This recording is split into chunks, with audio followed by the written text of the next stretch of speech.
Madison Stewart, and I'm Madison's mother.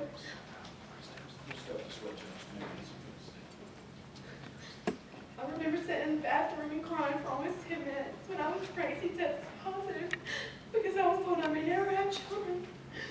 I still didn't truly believe it until after 4 positive tests when I heard the most mesmerizing heartbeat on the ultrasound monitor. I was so sick for 9 months with the sweet kicks in my rolling tummy, reminding me of the wonderful outcome to follow.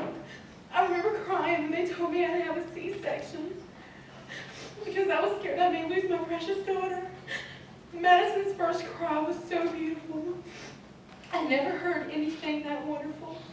I remember my mom carrying her over to me and that she instantly stopped crying. There's nothing stronger than a bond between a mother and child, even in death.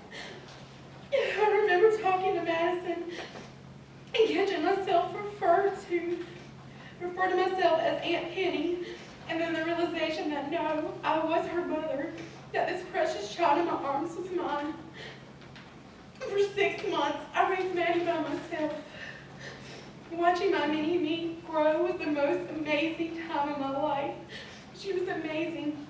Her outgoing personality, stubbornness to give up when determined to do something, and her infectious laugh warmed my heart daily. For a short 11 months. Now all I'm left with is a bunch of what-ifs, what could have been, and precious memories. I've known JT for 11 years, and I trusted him with the greatest blessing God ever gave me. He promised me the world. He told me that he even wanted to adopt Madison. We loved him. Things seemed wonderful until September 17th, when I received that gut-wrenching phone call that my only child was being airlifted to the Levines.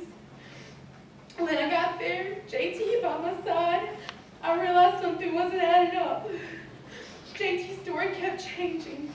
The doctors confirmed my greatest fear a few hours after arriving. They told me my sweet 11-month-old had been severely shaken or beaten. Because JT didn't confess right away, I wasn't allowed to spend time alone with my daughter. 3 days later, the doctors declared my daughter Madison brain dead. At this point, I had to make the hardest decision of my life. On September 20th, I put life support for my daughter. 4 hours after I held my lifeless child and helped give her her final bath. The next few days to follow was a blur, waiting for the MD report, praying I hadn't been missing months of my child being abused. And funeral preparations. My body was physically there, but my mind was in so many places. The numbness broke and became excruciating pain when I visited my daughter's grave the day after her funeral. I realized I could no longer see my daughter. Every part of me wanted to dig my child up. I never see her walk by herself, celebrate not even one birthday, or her tell me she loved me too. He took away all her first and my chance to see my child into adulthood. For the rest of my life, I have to live with the regret of trusting JT with my angel. PTSD is no excuse for the brutality in which my child suffered. Mental illness. What person capable of such harm on another human being isn't mental. No punishment will ever give me back what he so carelessly took from so many people, especially me. But I ask that you show no mercy for someone who shows no remorse in brutally killing an innocent baby.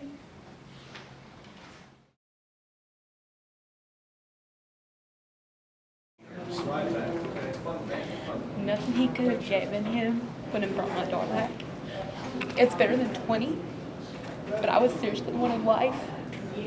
But it's nothing I can do, and I hope that it's enough for me to move on. JT and the defense attorney talking at length about his war record and having to shoot that child and a lot of the stuff that they brought up. Those things that you knew, had JT discussed those things with you? He wouldn't talk to me about stuff like that. I didn't know half the stuff that they were saying. I had no idea about most of his history. No, I didn't know any of that, but it still doesn't give him an excuse for what he did to my baby.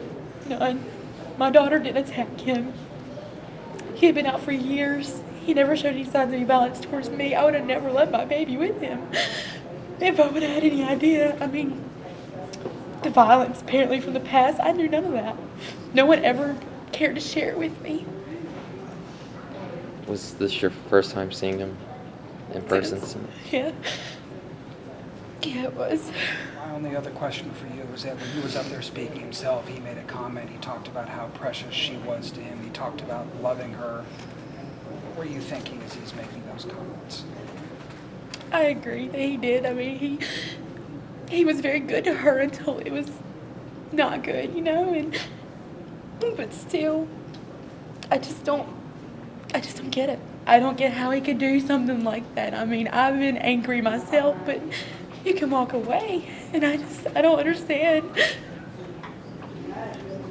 Nothing he said, it didn't even matter to me. I didn't even want to hear it. It meant nothing to me whatsoever. I haven't forgiven him yet. I'm not sure if when and how, or if I will, but I haven't got to that point yet in my life. So, I want to thank everybody who has supported me and my family during this whole ordeal. I really appreciate it. Thank you all for your support. And I'm sorry I can't reach out and thank all of you individually, but there were so many, and I really appreciate it.